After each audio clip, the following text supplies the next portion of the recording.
Este es un mensaje del pastor John MacArthur, traducido y predicado en español para el mundo de habla hispana. Hemos estado estudiando los dones y los principios sobre los cuales operan, y hemos visto que es muy importante que todos los creyentes ministren sus dones para la edificación del cuerpo. Y si el cuerpo se construye, se edifica, entonces el testimonio es eficaz, ya que la construcción o la edificación del cuerpo trae unidad, y la unidad trae un testimonio único ante el mundo. En concreto, comenzamos a enumerar los dones espirituales. Encontramos una lista de ellos en 1 Corintios 12 y también en Romanos 12. Los juntamos en una lista y obtuvimos primero lo que escogimos llamar dones edificantes permanentes. Estos dones fueron dados para la edificación de los creyentes. Deben ser ministrados entre los creyentes y edifican a los creyentes de forma individual y así edifican al cuerpo como un todo. Pero también hubo algunos otros dones que no fueron diseñados para edificar al cuerpo. Fueron diseñados para confirmar la palabra a los no creyentes. Estos dones no fueron establecidos en relación con la iglesia en sí, sino con los incrédulos. Eran para confirmar la palabra. Por ejemplo, supongamos que usted estaba viviendo en la época del Nuevo Testamento. 3 predicadores llegan a la ciudad, y los 3 predican mensajes diferentes. ¿Usted a quién le creería? Bueno, sería probable que a la persona que realizara milagros. Y como Nicodemo le dijo a Jesús, Rabí, sabemos que has venido de Dios como maestro, porque nadie puede hacer estas señales que tú haces si no está Dios con él. Dios estaba con él. Era obvio que Jesús era de Dios porque había milagros que confirmaban su testimonio. Él lo aseveró y luego dijo, creedme que yo soy en el Padre y el Padre en mí. De otra manera, creedme por las mismas obras. La confirmación de las afirmaciones de Cristo fueron los milagros. Los milagros nunca fueron un fin en sí mismos, siempre fueron signos, siempre fueron señales que eran prueba de sus afirmaciones. Cuando la iglesia continuó, la iglesia del primer siglo, la primera iglesia, la era apostólica, estos dones fueron dados para confirmar la palabra de los apóstoles y profetas. Esto se ve claramente en las Escrituras. Se les otorgó ciertos dones milagrosos. No eran para la iglesia, no eran para los creyentes, eran para confirmar a los incrédulos que el mensaje predicado por los apóstoles y profetas provenía indudablemente de Dios. 4 de estos dones son mencionados en el Nuevo Testamento: los milagros, las sanidades, las lenguas y la interpretación de lenguas, o mejor dicho, los idiomas y la traducción de los idiomas. Esa es la traducción griega exacta. Ahora, veremos que no tiene ningún rol, sino que existieron para la era apostólica, diseñados para confirmar la palabra antes de que el canon del Nuevo Testamento fuera completado y, específicamente, mientras Dios seguía dando señales directamente a Israel. Veremos eso. Permítanme primero decir lo siguiente. Confío y oro para que usted escuche lo que digo esta mañana. Yo tengo muchos amigos queridos que están involucrados en movimientos que creen que estos dones son para el día de hoy. He predicado en sus iglesias. He tenido comunión con ellos como creyentes en Jesucristo. Y hemos aceptado nuestras diferencias en este punto. Y confío y ruego a Dios no ser tan deductivo, sino ser objetivo con las Escrituras. Estoy abierto a cualquier cosa que el Espíritu de Dios me va a enseñar. Oro por eso. Oro para que Dios no permita que mi lengua diga algo que no es de Él. Lo que digo, lo digo en amor. Y sin embargo con valentía que solo puede ser mía a partir del estudio de la palabra de Dios. Y confío en que lo escuchen de esa manera. No es una reflexión sobre la salvación y la genuinidad de muchas personas que están involucradas. Todo lo que estamos tratando de hacer es llevar todo a la luz de las Escrituras. Marcos 16:14. Finalmente se apareció a los 11 mismos, estando ellos sentados a la mesa, y les reprochó su incredulidad y dureza de corazón, porque no habían creído a los que le habían visto resucitado. ¿Recuerdan el testimonio que les llegó a los discípulos? Que Jesús había resucitado y que ellos no estaban muy seguros de eso. Versículo 15. Y les dijo, id por todo el mundo y predicad el evangelio a toda criatura. El que creyere y fuere bautizado será salvo, mas el que no creyere será condenado. Y estas señales seguirán a los que creen. Les dice a los 11 que en su mensaje, para confirmar la fe de los que creen, habrá ciertas señales. Y aquí Creo que está hablando directamente acerca de los 11. En mi nombre echarán fuera demonios, hablarán nuevas lenguas, tomarán en las manos serpientes, y si bebieren cosa mortífera, no les hará daño. Es decir, podrán tomar veneno y no pasará nada. Sobre los enfermos pondrán sus manos y sanarán. Ahora, aquí hay algo interesante. Una escritura que nos sugiere que aquellos que habían de salir a proclamar el mensaje habrían presenciado milagros, y, en realidad, los 4 dones de los que hablamos están aquí. El don de los milagros, por ejemplo, será sin duda la capacidad de tomar serpientes en las manos, beber un veneno mortal y no ser lastimado. Eso es un milagro. Aquí se indica el don de las sanidades. Se dice que serán capaces de poner las manos sobre los enfermos y se recuperarán. Y se indican las lenguas, ya que dice que hablarán con nuevos idiomas. Todos esos dones se representan aquí como la promesa de nuestro Señor a los 11, que serán confirmados por estos dones y estos milagros. Ahora bien, si vamos a suponer hoy que alguien todavía tiene todo esto que es para ellos, entonces debemos estar de acuerdo con los apalaches que manejan serpientes y con los de la iglesia de los primogénitos, como se les llama, que beben veneno y así sucesivamente. Muy a menudo las cosas no funcionan como ellos quieren que funcionen. Y si estamos de acuerdo, debemos hacerlo en todo, porque dice, estas señales seguirán a los que creen. Si es una cosa permanente, entonces nos quedamos con todo. 2 Corintios 12:12. Continuamos viendo algunos pasajes para establecer un marco de referencia. Pablo está aquí hablando de su apostolado y está verificando el hecho de que él era un apóstol al decir esto. Con todo, las señales de apóstol han sido hechas entre vosotros en toda paciencia, por señales, prodigios y milagros. Artículo definido. No algunas señales, las señales. Una identificación clara de ciertas señales dadas a los apóstoles. Las señales de un apóstol. A los apóstoles se les concedían ciertas señales. Ahora, ¿cuáles eran? Bueno, al parecer se les confirieron en Marcos 16. Quiero que observen Hebreos 2. Ahora recuerden que el libro de Hebreos fue escrito de los hebreos a los judíos. Eso es muy importante. Versículo 3 del capítulo 2. ¿Cómo escaparemos nosotros si descuidamos una salvación tan grande, la cual, habiendo sido anunciada primeramente por el Señor, por supuesto, ellos no lo oyeron de Él, pero nos fue confirmada por los que oyeron? El Señor lo confirmó, lo que significa ser creíble o hacer finalmente realidad. Lo que se afirmó, se aseguró, se hizo verosímil. ¿Cómo? Versículo 4. Dios, con señales y prodigios y diversos milagros y repartimientos del Espíritu Santo. Ahora bien, estos ciertos dones del Espíritu Santo eran para confirmar la palabra en la audiencia de estos judíos. Eso es exactamente lo que el pasaje dice. Estas palabras fueron confirmadas a nosotros. Se predicó. La confirmación llegó a través de las obras hechas por los dones del Espíritu proporcionados a los apóstoles. Así llegamos a la conclusión, entonces, de que ciertos dones espirituales llamados dones del Espíritu Santo fueron las señales de un apóstol y que tenían, por lo tanto, su importancia en el ministerio apostólico, que era un ministerio fundacional. Y en la primera iglesia, cuando había miles de voces dando todo tipo de mensajes, Dios confirmó la autenticidad con estos dones especiales concedidos a los apóstoles para confirmar a los que los oyeron.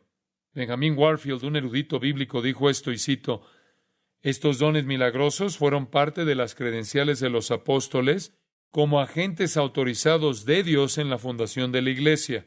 Su función, por lo tanto, limitada distintivamente a la iglesia apostólica y necesariamente acabaron con ella.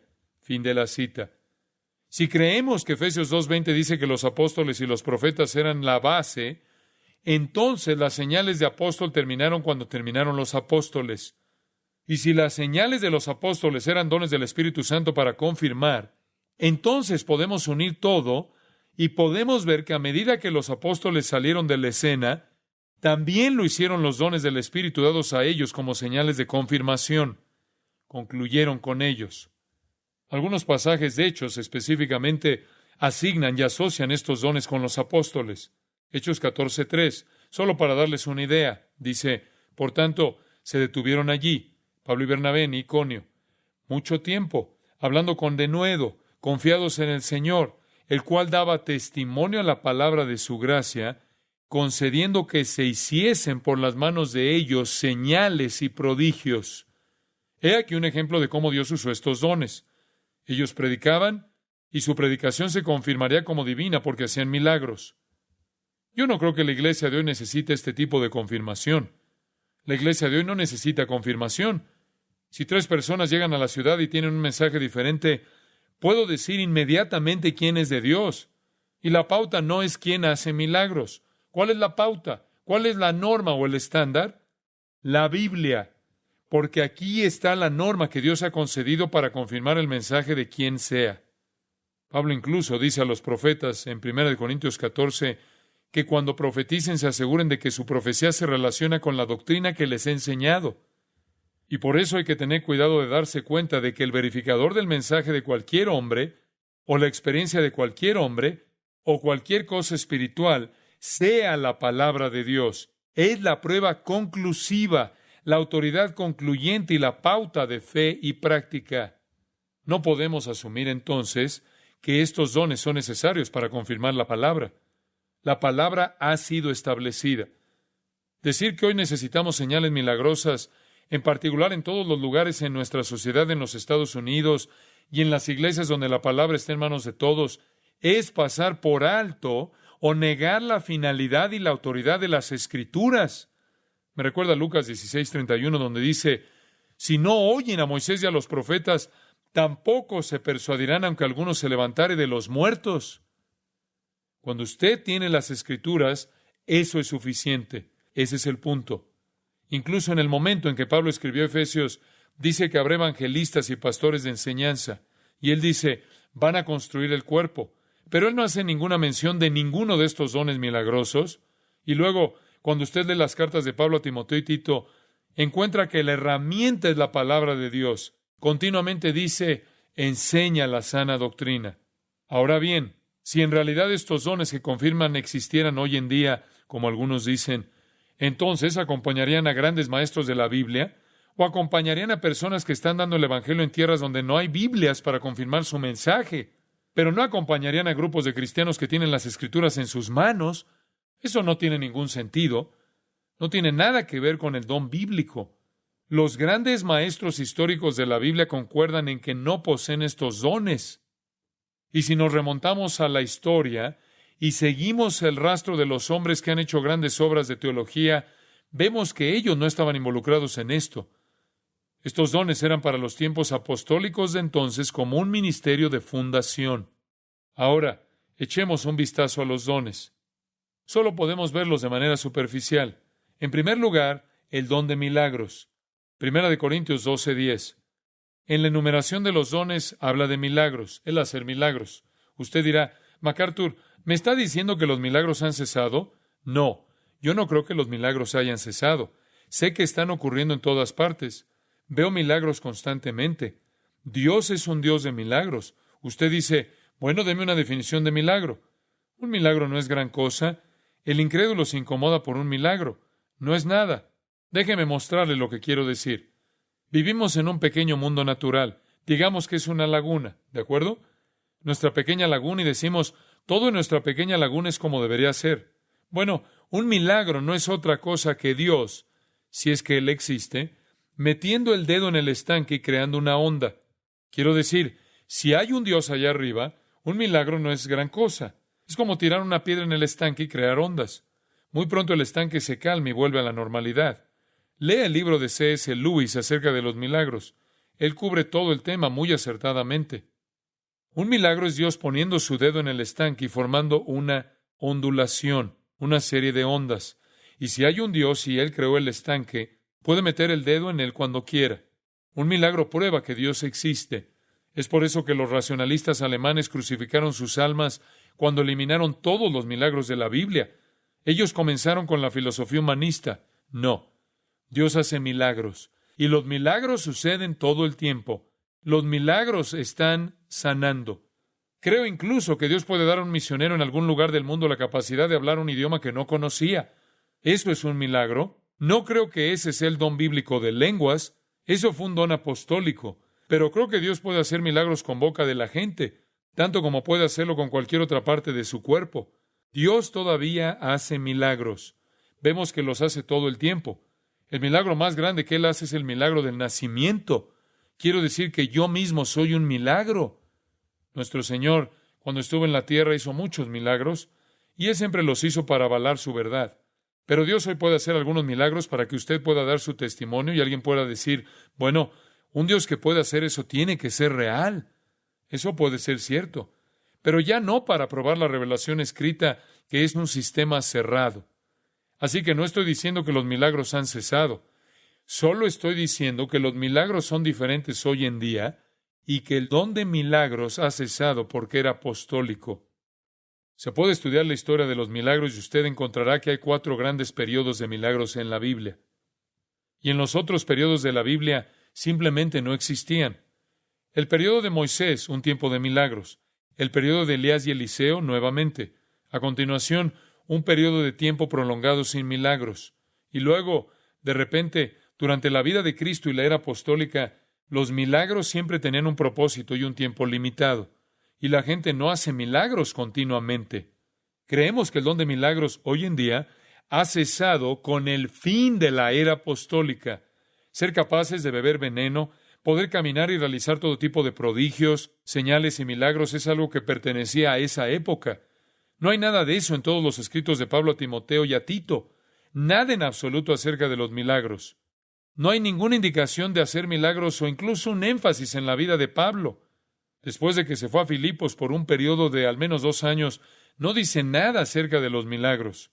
Nunca hubo ningún registro de milagros en Antioquía, Corinto, Tesalónica, Derbe, Berea, etcétera, etcétera. Muy limitado, muy temporal.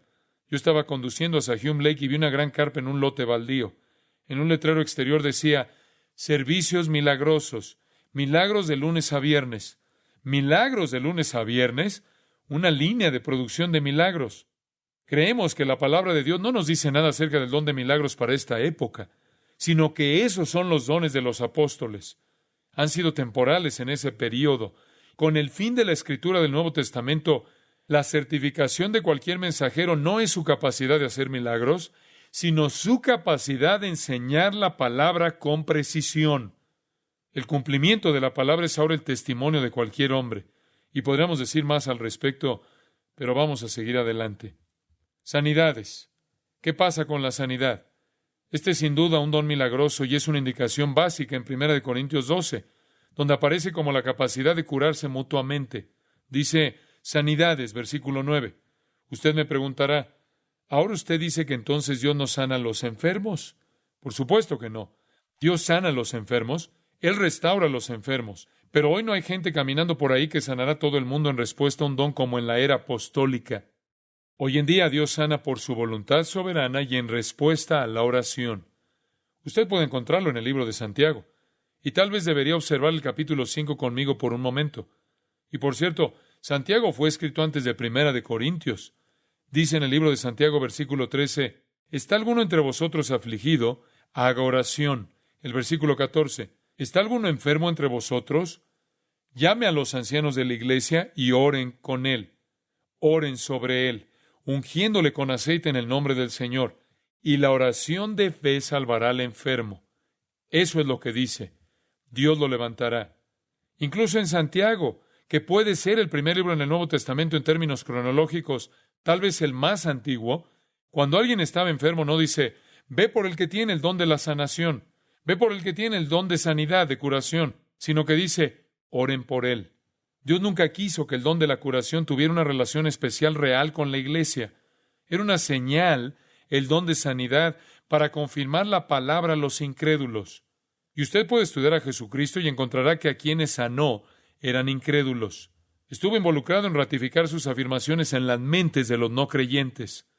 Cuando la iglesia se enfermó, oraron el uno por el otro. Y Dios respondió a la oración. Creo que el don de la sanidad, proporcionado a quien fue un apóstol o profeta como predicador de la palabra, permitió confirmar en las mentes de los incrédulos por medio de milagros.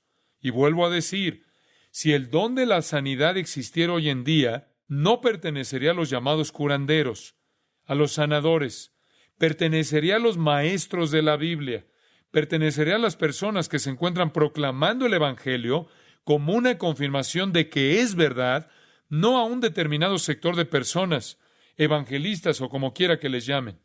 Incluso en los últimos años del ministerio del apóstol, esto comenzó a desvanecerse, a menguar.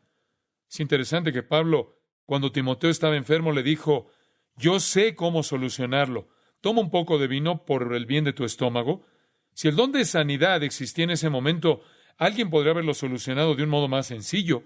Y a menudo he pensado cuán interesante es que en 2 de Timoteo 4 Pablo dice: a Trófimo dejé en Mileto enfermo. Si Pablo tenía el don de hacer milagros en ese momento y el don de sanidad, bien podría él haber sanado a Trófimo.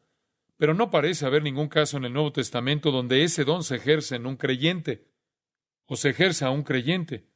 Sin embargo, en toda esta sanidad que está aconteciendo hoy en día, son todas estas personas que históricamente han estado en la iglesia haciendo estas largas filas para ser sanadas. Eso no sigue el patrón bíblico. Estaba pensando en el testimonio de Marjoe Gortner. No sé si han oído de eso, pero él finalmente contó todo. Él fue quien se supone que a los 4 años de edad tenía el don de sanidad, y sus padres lo pusieron en el escenario y comenzó un ministerio de sanidad y demás.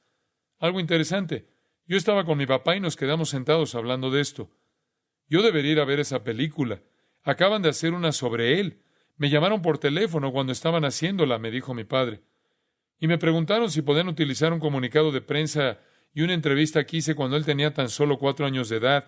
Y vinieron a mi iglesia y me preguntaron cuál era mi opinión. Y él dijo, y yo les di mi opinión. Dije que se trataba de una farsa, que era un engaño, etc. Yo no sé si él está en esa película o no. Él tampoco lo sabe. Pero de todos modos, al parecer la película expone todo el asunto como un fraude. Y el protagonista dijo, y le oí decir en algún lugar, que realmente no sabía de ninguna curación física legítima en todos los años que lo había hecho. Pero estaba consciente de que había hecho un gran servicio a la gente que tenía problemas psicológicos. También estaba consciente del hecho de que las personas que estaban allí la noche del lunes estaban de regreso el jueves con una nueva dolencia. Y eso es muy común. Hice un estudio en la universidad sobre este asunto y esto surgió una y otra vez. Y por eso tenemos que ser muy cuidadosos en la comprensión de las directrices bíblicas para las sanidades. Yo creo que Dios sana, pero creo que Él sana en respuesta a su soberanía y en respuesta a la oración. Y si hoy hay gente que parece ver a Dios sanando en respuesta a su ministerio, entonces yo digo, a partir de la evidencia bíblica, que pueden tener el don de la fe a la que Dios responde al orar, pero el don de sanidad era apostólico. Y pueden ir curando a los incrédulos para confirmar la palabra. Y es por eso que cuando la palabra vino, ese don dejó de tener sentido. Y no se olviden tampoco que algunas de las curaciones pueden ser reales. Dios puede desear sanar a alguien. Satanás también puede sanar. Mateo 7, léalo. Usted puede leer sobre eso en Hechos 8, en Hechos 13. Satanás puede sanar. De hecho, Jesucristo hizo todo esto y finalmente llegaron a la conclusión de que era de Satanás, ¿no es cierto? Lo que hizo, lo hizo por el poder de Belcebú. Ellos estaban tan familiarizados con el hecho de que Satanás podía adulterar todo, que los judíos determinaron que Jesús era Satanás y dijeron que él estaba haciendo la sanidad. Satanás puede hacer estas cosas. La idea de que ciertas personas pueden curar como en una línea de producción no es bíblica. Y a menudo he pensado que si realmente tuvieran el don de sanidad, estarían en los hospitales, no en tiendas de campaña, y estarían con los no creyentes predicando el Evangelio y confirmando la palabra con ellos. Debemos hacer un estudio sobre el don de sanidad en algún momento en el futuro, porque es importante. El don de la sanidad nunca fue pensado para los creyentes. Nunca fue pensado como algo permanente. Era una señal para los apóstoles. Fue uno de los dones de los apóstoles. Y hoy en día, incluso en el libro más antiguo del Nuevo Testamento, Santiago, la orden es orar por los enfermos. A continuación, en tercer lugar, llegamos a las lenguas y la interpretación. Las veremos juntas, no por mucho tiempo, solo algunas reflexiones bíblicas.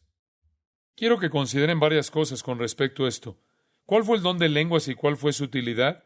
Pues bien, el don de lenguas debe ser conocido como el don de los idiomas.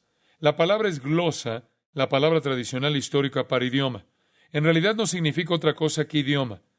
El don era una capacidad dada por el Espíritu para hablar una lengua extranjera. Fue un milagro que Dios podía utilizar como una señal para confirmar la palabra.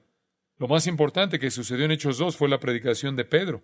Ese sermón magnífico fue en respuesta al mismo que 3,000 personas se arrepintieron. Pero, ¿qué fue lo que realmente confirmó en sus mentes que el sermón de Pedro era de Dios? ¿Qué fue? Todas esas personas que hablaban en sus propios idiomas las maravillas de Dios.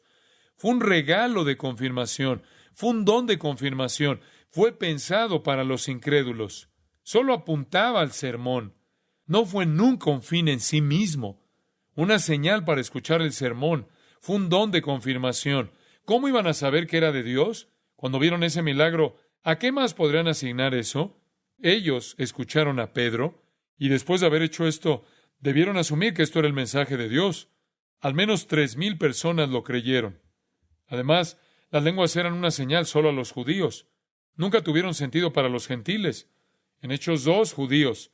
En Hechos 10, los de la circuncisión escucharon y creyeron. A lo largo de Hechos, cada vez que ocurren las lenguas, los judíos están presentes. No tiene sentido para los gentiles. Así es que llegamos a la conclusión de dos cosas. Era inútil entre los creyentes, era inútil entre los gentiles. Para ellos, ver el movimiento de hoy, donde muchos creyentes gentiles lo hacen con otros, es totalmente antibíblico. Permítame mostrar lo que quiero decir con eso. Observe 1 Corintios 14:2. Dice, en la ley está escrito, y aquí se remonta al Antiguo Testamento, Isaías 28:11, porque en lengua de tartamudos y en extraña lengua hablará este pueblo. Esa pequeña frase, este pueblo, se refiere, en el contexto de Isaías, a Israel. Así que Dios dice, yo voy a hablar con Israel, pero voy a hablar con Israel con otras, en realidad no dice hombres en el original, lenguas y labios. Simplemente dice, porque en lengua de tartamudos y en extraña lengua hablará este pueblo. Con lenguas y en otros labios voy a hablar con Israel. Ese era el objetivo de las lenguas. Para Israel, a este pueblo, se refiere a ellos. Versículo 22. Las lenguas son por señal. ¿Qué hace siempre una señal? Apunta a otra cosa. Aquí está siempre apuntando al Evangelio. Siempre, siempre al Evangelio. No a los creyentes, sino a los incrédulos. La señal no es para los creyentes. Las lenguas nunca tuvieron un propósito para los creyentes. Nunca tuvieron ningún significado para ellos. Ese es el problema en Corinto. Las exaltaban, hacían hincapié, las confundían con los oráculos con los que estaban tan familiarizados en su adoración pagana, en donde había mucho discurso extático. Y aquí hay una gran confusión. Y Pablo está tratando de enfocarlos sin prescindir totalmente de las mismas, porque todavía hay una gran cantidad de judíos en Corinto. Y él sabe que hay momentos en los que se pueden utilizar para confirmar la palabra un judío no creyente. Así que, hablando sin rodeos, él dice, en primer lugar, entiendan que no es para los que creen. Y sin embargo, en este movimiento hoy en día, todo lo que se escucha es que usted no es un cristiano en toda su capacidad hasta que lo haga. No ha experimentado la plenitud de todo el asunto. Y entonces usted tiene un montón de cristianos que lo hacen entre sí. No hay ninguna razón para eso. Tienen toda la revelación que Dios ha trazado aquí en este libro.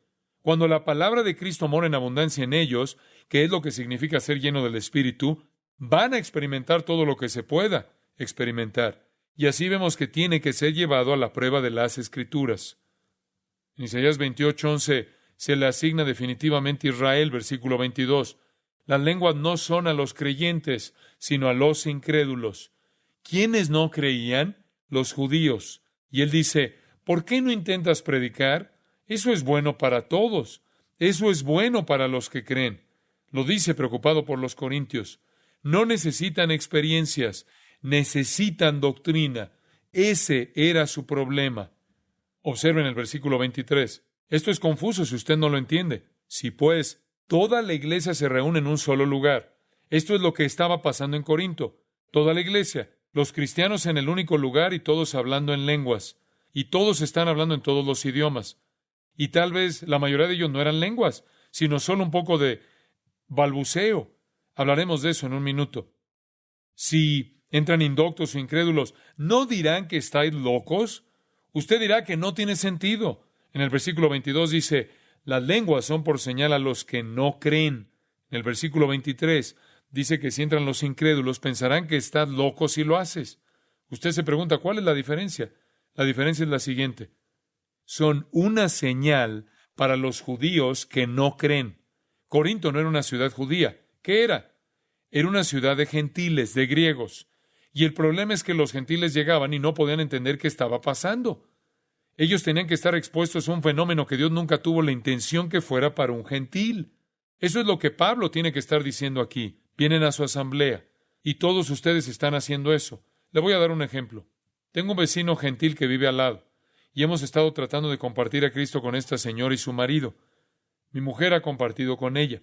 Yo compartí con ella. Fui a visitarla al hospital. Ella tuvo un grave ataque al corazón, lloré con ella, le expliqué el Evangelio y demás. Y hemos pasado por esto tratando realmente de llevarlos a Cristo. Y tienen un trasfondo muy difícil, un trasfondo religioso, que siempre es el más difícil porque son gente muy religiosa, muy buenas personas. Y hemos estado trabajando, orando y compartiendo información, dándoles material y todo lo que se puede hacer. Se acercó a mi esposa el otro día, quebrantada, y le dijo, tengo que preguntarte algo. Ella dijo, una señora vino y me llevó a una reunión. Esa gente estaba loca. Mi esposa investigó un poco, y esta señora había llevado a una persona gentil no creyente a uno de estos eventos de lenguas. Ella se sentó allí y llegó a la conclusión de que todo era un revoltijo y cerró la puerta a nuestra oportunidad de compartirle a Cristo. Ella piensa que la gente que hace eso está loca. Y puesto que mencionaron el nombre de Cristo y cargan la Biblia y ven lo mismo que nosotros también debemos ser parte de lo mismo. Le caemos bien, pero eso es lo que está pasando por su cabeza. Y es exactamente lo que Pablo dijo, que nunca fue pensado para los gentiles. Fue una señal especial que Dios le dio a los judíos en una época especial. Está muy claro en las Escrituras. No se puede discutir. No es mi opinión. Es la palabra de Dios que lo dice. Ahora bien, si en el año 70 Dios destruyó Jerusalén y dejó de ocuparse de Israel y se volvió a los gentiles, a continuación, solo por ese hecho, las lenguas tuvieron que cesar, ya que Dios ya no daba más señales especiales a Israel, ¿no es cierto? Él ha hecho a un lado de manera temporal a Israel y los ha cegado. Las señales de Israel, por el momento, se han acabado. Por lo tanto, esta es una señal para Israel que ha cesado. Se ha dejado de ser una señal para Israel que, para empezar, es lo que siempre fue. Debe haber cesado. Estamos tratando de traer a las Escrituras el testimonio de todas estas verdades. Lo que tenemos hoy es una exaltación de este don fuera de contexto. En el versículo 20 que dice, hermanos, no seáis niños en el modo de pensar, sino sed niños en la malicia, pero maduros en el modo de pensar. La inmadurez es dar a este don otra finalidad distinta del original y utilizarlo para otro propósito de generarlo. El don tiene un diseño claro dado por Dios. Para los no creyentes no tenía sentido. Nunca tuvo ningún sentido en la edificación del cuerpo. Nunca tuvo ningún efecto en el cuerpo y siempre en los judíos incrédulos. Y cada vez que se ven las lenguas en el Nuevo Testamento, los judíos están presentes. Y debido a que no estaban en Corinto, son condenadas. Y sin embargo, Él permite que existan debido a la enorme población judía que iba y venía al centro de comercio de Corinto. Lea Hechos 18. Allá habían muchos judíos, por lo que el don tenía que estar en Corinto, y podía ser usado correctamente para ellos.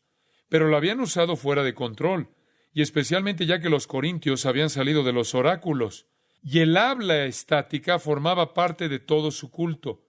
Se está haciendo un estudio sobre esto para registrar la historia del mismo, y se ha encontrado que hablaban en lenguas estáticas, las llamaban el lenguaje de los dioses, e incluyeron esto y se armó todo el lío.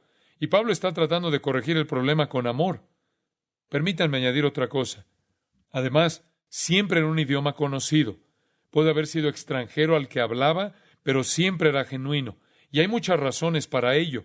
En Hechos 2, glosa significa idiomas, y los enumera.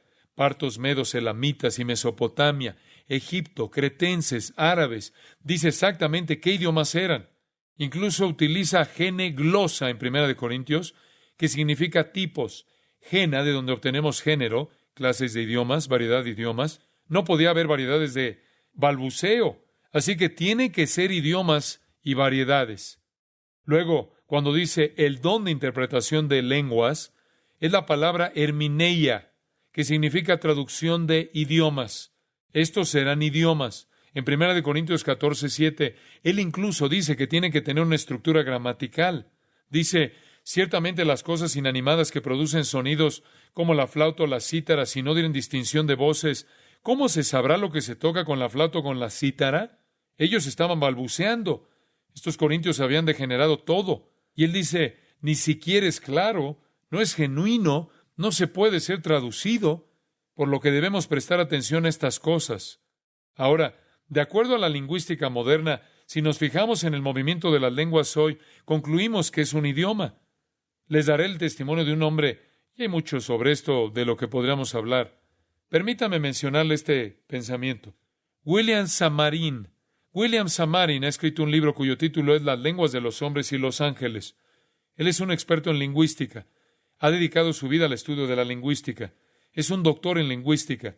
Es profesor de lingüística en la Universidad de Toronto, en Canadá. Se crió en una comunidad rusa en los Estados Unidos, en una parte donde la misma fue impregnada totalmente en lenguas. Pasó toda su vida creciendo con el tema de las lenguas. Finalmente decidió estudiarlas y estuvo la mayor parte de su vida trabajando con las mismas. Y dijo esto, y cito, durante los años en los que he participado en estas reuniones de lenguas en Italia, Holanda, Jamaica, Canadá, Estados Unidos, etc., he observado pentecostales clásicos y neopentecostales. Fin de la cita. Esto es en 1960. Ese es el nuevo movimiento en todas las denominaciones. Y cito, he estado en reuniones pequeñas, en casas particulares, así como en enormes reuniones públicas. He visto muchos contextos culturales diferentes como los de los puertorriqueños y los del Bronx, los manejadores de serpientes de los Apalaches, los molocanes rusos en Los Ángeles, etc. He entrevistado a personas que hablan en lenguas y he grabado y analizado muestras de innumerables lenguas. En todos los casos, dice, la glosolalia resulta ser un disparate lingüístico. A pesar de semejanzas superficiales, la glosolalia no es fundamentalmente un idioma. Fin de la cita. Ese es el testimonio de un experto en lingüística. Este ha sido el resultado de muchos de ellos. Como he dicho antes, si usted pregunta, ¿eso quiere decir que Dios no puede hacer esto hoy? ¿Que eso no podría ser real? ¿Quién diría eso? No. ¿Quién diría que Dios no puede hacer cualquier cosa excepto mentir? Eso es lo que dice la Biblia. Pero digamos esto, si Dios quisiera dar a un misionero la capacidad de hablar un idioma que no conoce para comunicar el Evangelio en una situación crítica, Él podría hacerlo. Ese no es el don de lenguas. Eso es tan solo un milagro de Dios que hizo en ese momento. Este don era para los judíos. Siempre era un idioma conocido. No era tanto para hablar del Evangelio, sino para mostrar un acto sobrenatural divino para que escucharan el Evangelio cuando se les anunciara. Así que el verdadero don era siempre un idioma conocido, siempre una señal para el incrédulo y siempre a un no creyente judío. No tenía ningún sentido para los creyentes, y por eso es tan difícil de entender para tantas personas. Hay creyentes que se reúnen y hablan el uno al otro en lenguas, lo cual no es el modelo bíblico. Usted se preguntará por qué los corintios abusaron de él. Cuando estudiemos 1 Corintios averiguaremos que abusaron de eso tal como abusaron de todo. La iglesia era un desastre. Había división, carnalidad, perversión sexual, pleitos entre cristianos, abusos morales del cuerpo del creyente, desconocimiento de la relación matrimonial, ignorancia del propósito de la virginidad, violaciones de la libertad cristiana, insubordinación de las mujeres, abusos de la cena del Señor, ignorancia de las cosas espirituales, incluso negación de la resurrección del cuerpo. Fue una iglesia en mal estado. En el capítulo 14, usted espera que están en mal estado en relación con los dones espirituales, y realmente lo están. Y por eso Pablo escribe para corregir los abusos.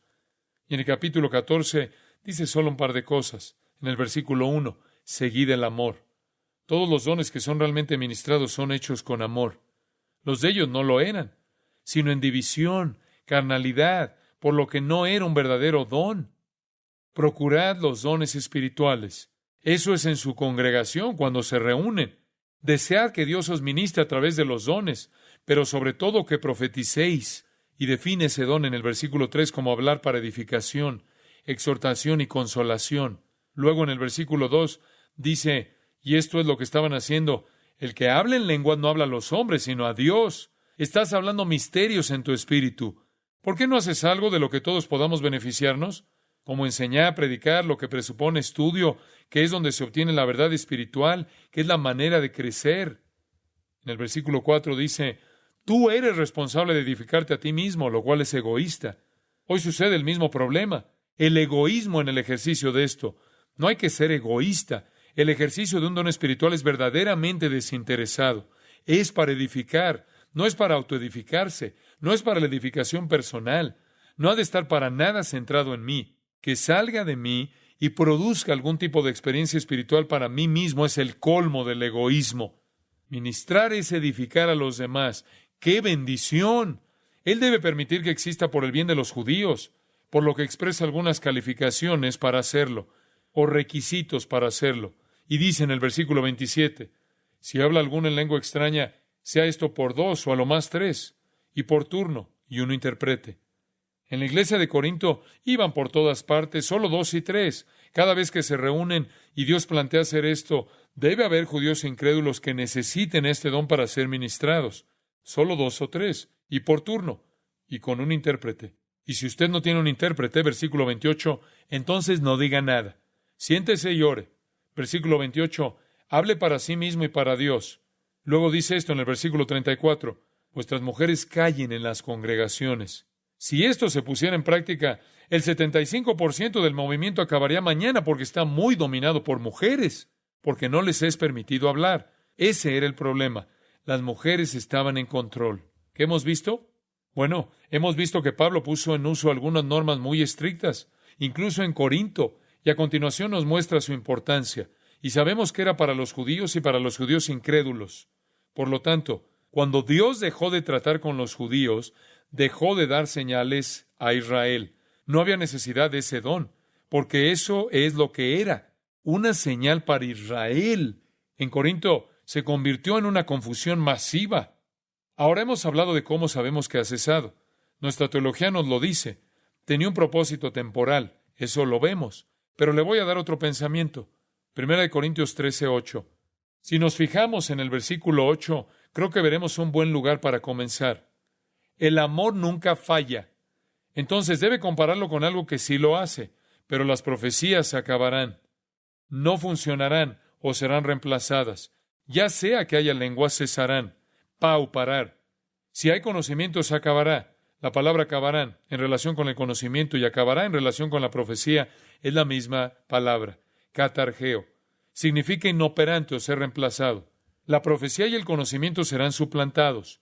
Significa que llegará el cumplimiento cuando todas las profecías y el conocimiento serán reemplazados por el conocimiento pleno. ¿Qué pasa con las lenguas? Bueno, esa es una palabra totalmente diferente. Las lenguas no serán reemplazadas. Ni siquiera aparecen en los versículos 9, 10, 11, 12 y 13, que hablan de cuando venga lo perfecto. Las lenguas ya han desaparecido. Se pauó, P-A-U-O. La palabra en voz activa significa hacer cesar. En la voz pasiva significa cesar por sí misma. Las lenguas cesarán. Observen esto, es interesante. Dice, las lenguas cesarán por sí mismas. El conocimiento será inservible. La profecía será inoperante. Y luego continúa hablando de las dos en el versículo 9, porque en parte conocemos y en parte profetizamos. Las lenguas ya se han acabado. Él continúa hablando de lo perfecto que está por venir. Luego pasa a hablar de la profecía y el conocimiento, pero no más de las lenguas. Ahora bien, si entendemos que fue un don para los judíos, podemos suponer que se detuvieron al menos por el año 70, ¿verdad? Cuando Jerusalén fue destruida y Dios comenzó a trabajar con los gentiles. Y ya que nos fijamos en la palabra griega cuidadosamente, Pablo escogió una palabra muy clara. Podríamos traducirla en el sentido coloquial. Las lenguas se desvanecerán por sí mismas. Eso es lo que significa. Simplemente pararán por sí mismas. ¿Ven la diferencia? Utiliza un verbo diferente, una voz diferente y un tiempo verbal diferente. Debe querer decir algo diferente. Usted dice, ¿cuándo se desvanecieron? Bueno, como he dicho, la indicación del año 70 será un buen punto de partida. Escuche lo que dice Jorge Dollard del Seminario de Dallas, y cito, unos 35 años atrás, un distinguido educador americano, el doctor George Cutton de la Universidad Colgate, examinó detenidamente todas las instancias históricas del hablar en lenguas. Después de la investigación, la conclusión de Cutton fue que en la iglesia antigua, la iglesia de los padres, No había ni un ejemplo bien documentado de una persona que practicara el hablar en lenguas o que incluso pretendiera hacerlo. Fin de la cita. En la primera iglesia, la iglesia de los padres de los primeros siglos, no había ni siquiera una instancia bien demostrada de alguien que ejerciera las lenguas. Al parecer, se detuvieron históricamente por sí mismas, como Pablo dijo que lo harían. La voz de la historia de la iglesia está, pues, también en contra del movimiento moderno y lo etiquetaría como antihistórico. Cleon Rogers dice esto, y cito, después de examinar el testimonio de los primeros líderes cristianos, y pasó mucho tiempo y dedicó mucho estudio como historiador en esto, él dice, su ministerio representa prácticamente todas las áreas del Imperio Romano, del año 100 al 400, y parece que los dones milagrosos del primer siglo se extinguieron. Ellos no se pueden encontrar en los primeros 400 años de la iglesia. Fin de la cita. Ahora usted puede decir, bueno, sí había Esteban Montano y Tertuliano en la iglesia primera, y tiene razón, pero Montano era un hereje que fue calificado como poseído por el demonio y afirmó que Dios solo habló a través de él, y que él era aquel en quien el Espíritu Santo moraba, y solo él. Este hombre tenía un problema, y Tertuliano era su discípulo. Pues bien, durante la Edad Media había algunos católicos que hablaban en lenguas. Los Shakers fueron la primera secta moderna de Estados Unidos. Ellos eran célibes, eran comunistas, y su líder era la madre Ann Lee, quien dijo que la segunda venida se cumplió en ella. El séptimo artículo de la fe en el mormonismo aboga las lenguas. Es una parte del mormonismo. El movimiento moderno nació en una reunión en Azusa, California, en 1914. Ahora, escuchen esto. Si las lenguas cesaron históricamente alrededor del año 70 o al final del siglo I, y luego durante 1800 años no existieron, ¿qué está pasando hoy en día para que creamos que es real? Me refiero a que, ¿acaso el Espíritu de Dios ha quitado ese don estratégico de la iglesia durante 1800 años?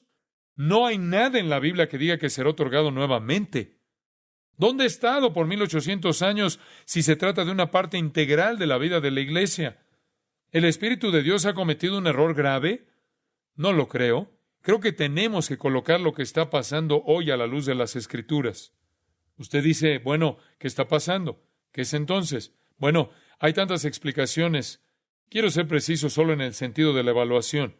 Algunas personas son muy sinceras, genuinas y están deseosas de esto y no deseo desalentarlas. En primer lugar, algunos son simplemente falsos, una falacia. Nunca olvidaré una vez que estaba predicando, y una señora se puso de pie y comenzó a hablar en lenguas en medio de mi mensaje. Y yo era un joven en el seminario y realmente me resultaba difícil saber qué hacer, así que solo me limité a decir, yo realmente creo que el Señor hará que hablemos de uno en uno a la vez, ya que la profecía es el don mayor. ¿Por qué no se siente y lo hace más tarde? Eso es lo mejor que se me ocurrió en ese momento. Realmente no sabía cómo manejar la situación, pero el punto es que ella terminó y se sentó. Simplemente se sentó. Si era del Espíritu, dudo muy seriamente que hubiera ido y venido tan fácilmente. Samarin en su libro dijo, y cito, hablar balbuceo es un juego de niños, fin de la cita. Y si usted lee lo poco que Easton escribió sobre cómo hablar en lenguas, y es uno de los principales líderes del movimiento, continúe diciendo, dice él, y cito, va, una y otra vez lo más rápido que pueda, fin de la cita. Y Pablo dice que cuando era un niño hablaba como un niño. Cuando fue hombre dejó lo que era de niño. Dios no quiere que hablemos como un bebé. Él dice, voy a orar con mi espíritu, pero también oraré con mi entendimiento. No le hable a Dios con ese tipo de palabras. A Dios no le interesa oír eso.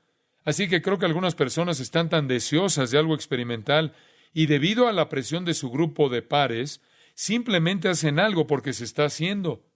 Y son buenos en ello. Creo inclusive que algo tiene que ser psicológico. Cuando uno se detiene a considerar que es una cosa que hacen muchos grupos y que históricamente no tiene absolutamente nada que ver con el cristianismo, puede ser catalogado como un fenómeno psicológico. La gente se provoca un estado autoinducido de hipnosis, etcétera, etcétera. Gran parte de ello es psicológico. Creo que algo de eso es satánico. Y créanme cuando les digo que he tenido encuentros personales con demonios vocalizando a través de un individuo. No voy a entrar en detalles. Es cierto. Isaías 8 dice en el versículo 19, y si os dijeren, preguntad a los encantadores y a los adivinos que susurran hablando, responded, ¿no consultará el pueblo a su Dios? ¿Consultará a los muertos por los vivos? Israel estaba buscando algún tipo de experiencia sobrenatural. Lo consiguieron. Tienen algunos demonios que susurran y murmuran. En la Septuaginta, la palabra griega egastrimutos se traduce ventrílocuo. Ventrílocuo. Los demonios pueden serlo. Hay demonios ventrílocuos. Esa es la designación de ese texto. Ventrílocuo. Leí que alguien acababa de tener una conversación con el Dr. Pike. Nadie tuvo una conversación con el Dr. Pike. Lo que tuvo fue una conversación con un demonio que suplantó al Dr. Pike. Y pueden hablar y decir lo que quieran decir.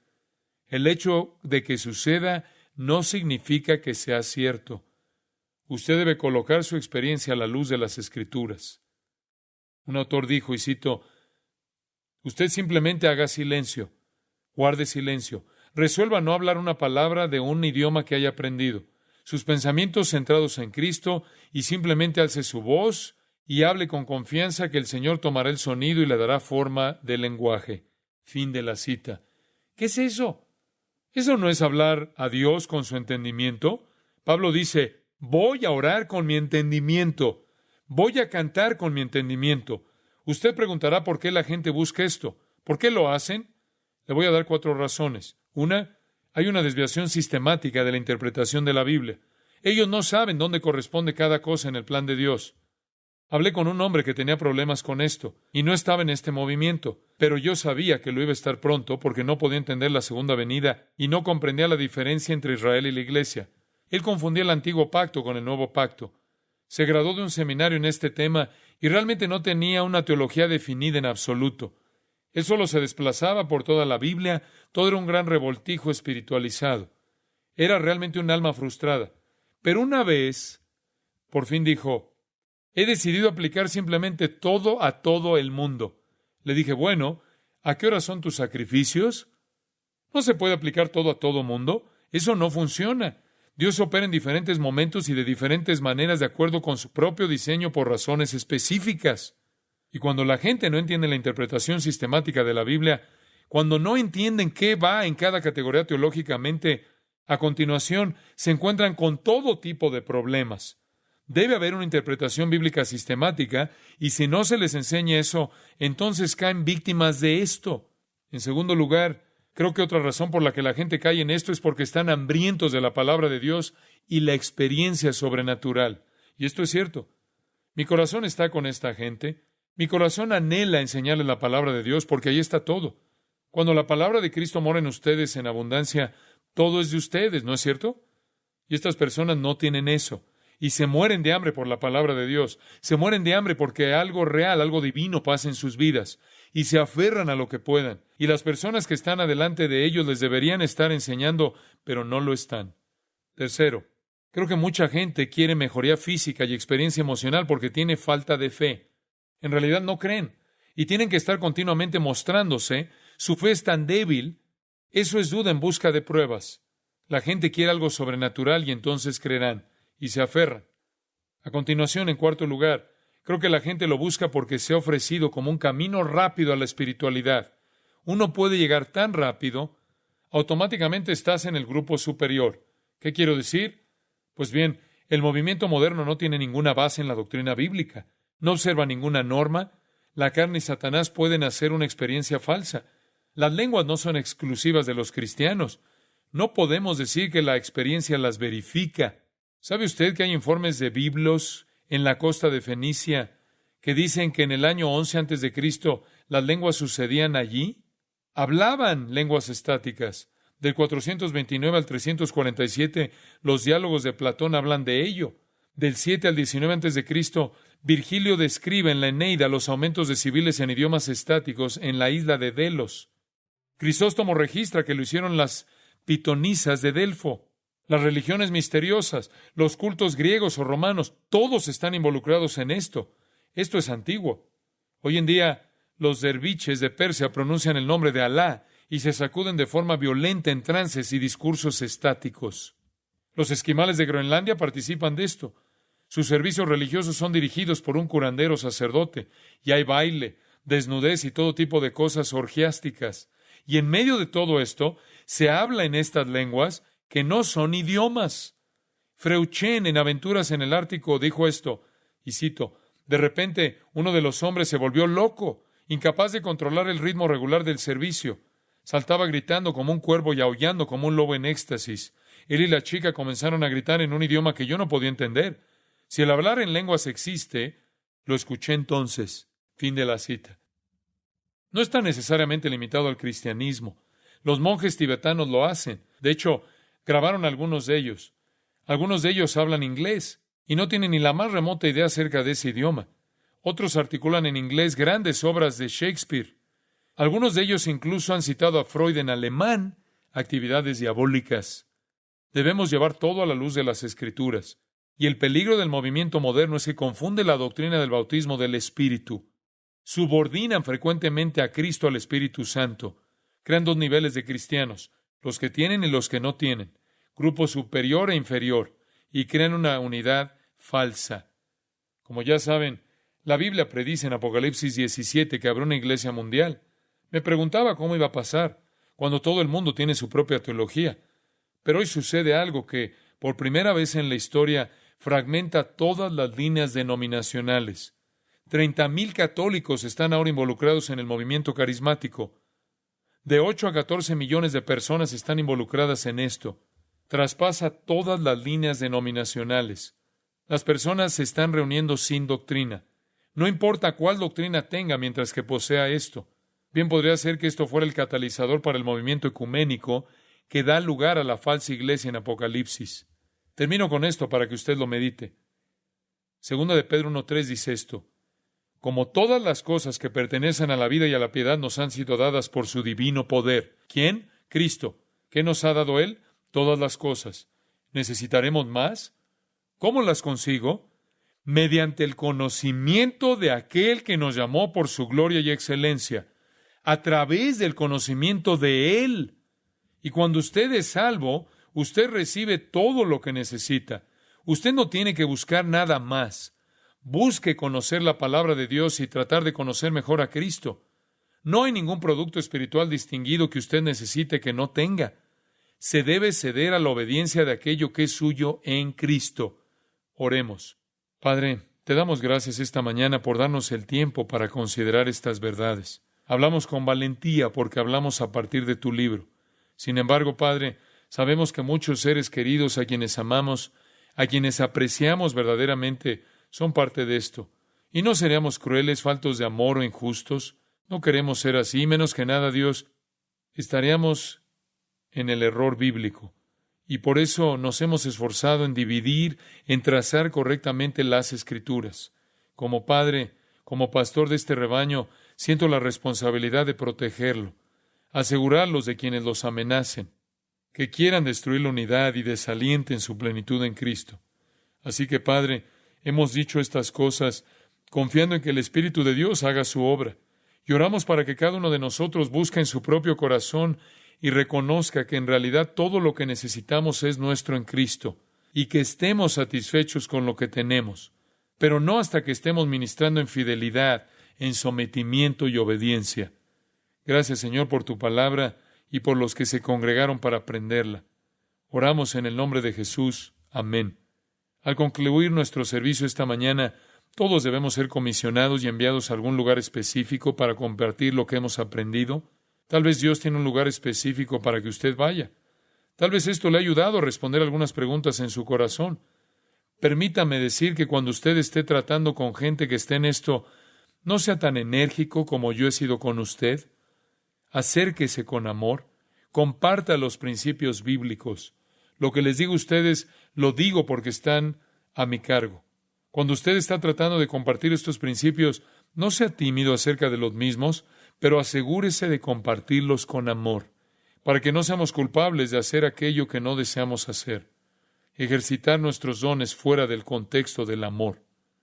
Padre, gracias de nuevo por este día. Gracias por cada vida preciosa aquí y por todas las almas que has reclamado, que has salvado. Dios, multiplica su ministerio, utilízalos, manténnos unidos en un amor común del uno al otro, porque te amamos a ti. En el nombre de Jesús. Amén. Para más información sobre los mensajes y libros del pastor John MacArthur y de los derechos legales de los mismos, puede acceder a la página en gracia.org.